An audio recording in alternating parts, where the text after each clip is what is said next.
Hello, this is a message for someone who, until quite recently, probably considered themselves a people person.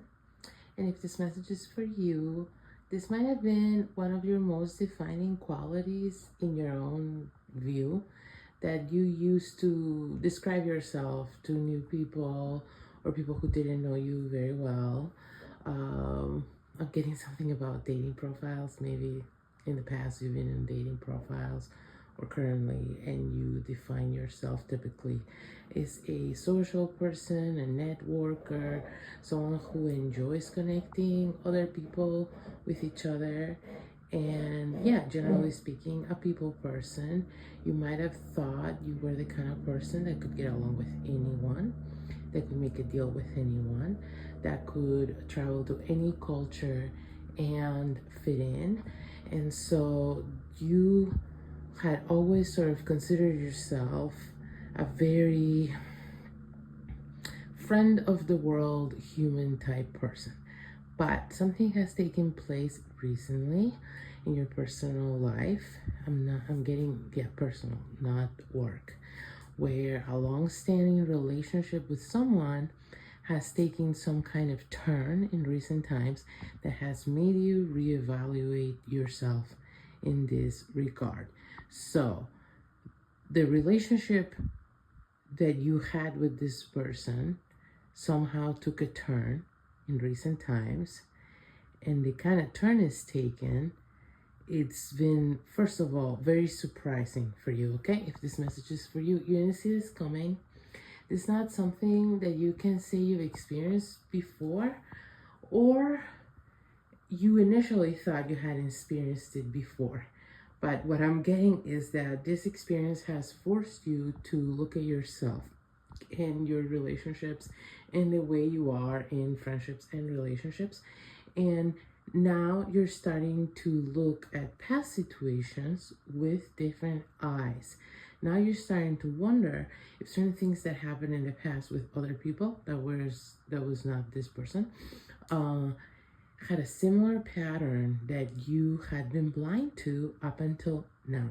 And the reason you're starting to wonder that is because there's something about the way this person has handled this, for lack of a better word, conflict, that has forced you to look at yourself. Okay, what I'm getting is this person has behaved in some sort of completely unpredictable fashion to you. Okay, and this has been very disconcerting for you because, again, you thought you were like a person that's expert on people and expert on psychology. Possibly you may think you have really good instincts with people, and like, you know what they're gonna do, you know how to see them coming, you know very well how to maneuver social situations.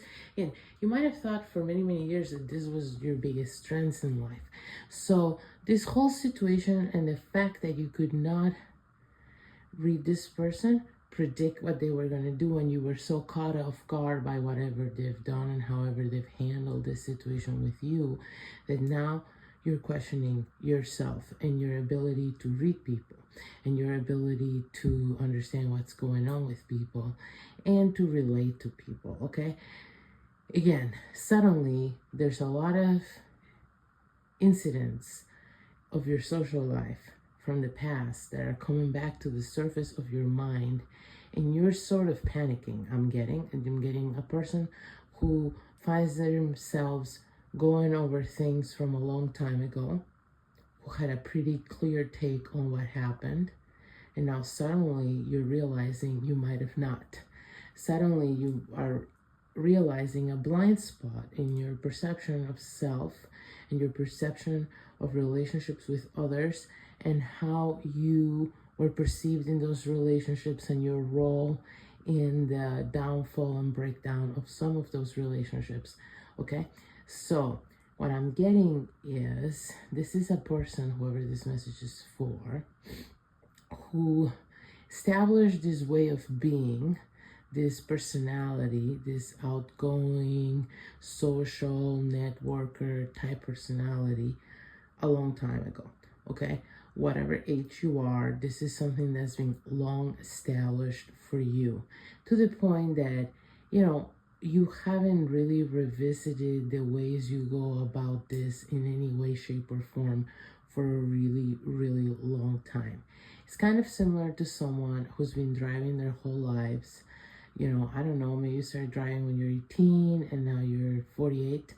Why, why would you brush up on, driving laws unless you were now maybe teaching somebody to drive and suddenly you realize, oh, there's things I've been doing wrong, and there's things that I took for granted that I knew, and maybe I haven't brushed up on them in a long time. So that's kind of what I'm getting a little bit. Like, you were so self-assured in this department that you haven't really done any work in it in a long time, okay? And there's not been a lot of brushing up on concepts or even checking where you're at because you were so confident and self-assured. But what's happened is this whole incident with this person, which I'm getting is kind of bigger than an incident, but the situation that has unfolded with this person is playing that role in your life. It's trying to get your attention. This is almost God calling you out, okay, and making you check yourself, okay? The thing is, you have built-in mechanisms, social mechanisms. Like I said, this is for a person who is kind of very sophisticated, socially speaking. And so you actually have mechanisms that you developed long ago, so nobody could check you or call you out on your problematic behaviors, okay? And so that way you sort of became blind to them over time, because if they're not acknowledged, nobody can acknowledge them for you, then you just sort of gave yourself carte blanche to behave in these ways, and you stopped holding yourself accountable for any negative repercussions that these behaviors might have had. And the reason I'm wording it this way is because I'm getting that there's something that you've been engaging on in most of your relationships, is what I'm getting, as a sort of MO, like something you just do. And this is something that you established long ago, but when you established it, you were fully aware that it was not a great thing. It was sort of underhanded, and you were aware of that. And at the time, your morality allowed for it, and you just engaged in it boldly, and so sort of knowing it was kind of nasty or something like that. And then over time, your life evolved in a way in which you think you became a better person, but you didn't check those behaviors. What you did is you became socially sophisticated in a way that people couldn't call you out on them, and you didn't have to acknowledge them. So by setting up that social trap in which people had to put up with your bullshit, for lack of a better word, and no one could call you out, and you were not going to acknowledge it, you continued on pretending to yourself that you were a good person, even though you engaged in this behavior that you knew deep down was nasty and did not match this upgraded self-concept of yourself as you became a better person that you were at some point in the past when you established this behavior. So you never let go of this, let's call it, bad habit in treating other people. What I'm getting something is bullying. Maybe you really enjoy bullying people, and you just haven't been able to let go of that habit, and you've worked on becoming a better person, but that's something you have a blind spot about because you just enjoy it too much. You just enjoy hurting people's feelings in a way that they can't really defend themselves or call you out. So you've been allowing yourself to do this, and there's this person in your life that has handled that in such a way that you can't use your typical social mechanisms to neutralize them or invalidate them, or not look at it.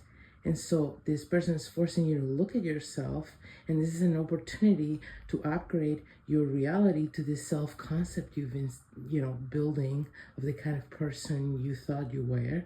You have to upgrade this part of your social mechanism, and once you don't engage in this, you will actually meet those standards of this self-perception that you have. So this is why it's happening, to give you a chance to become better. So hopefully this was helpful.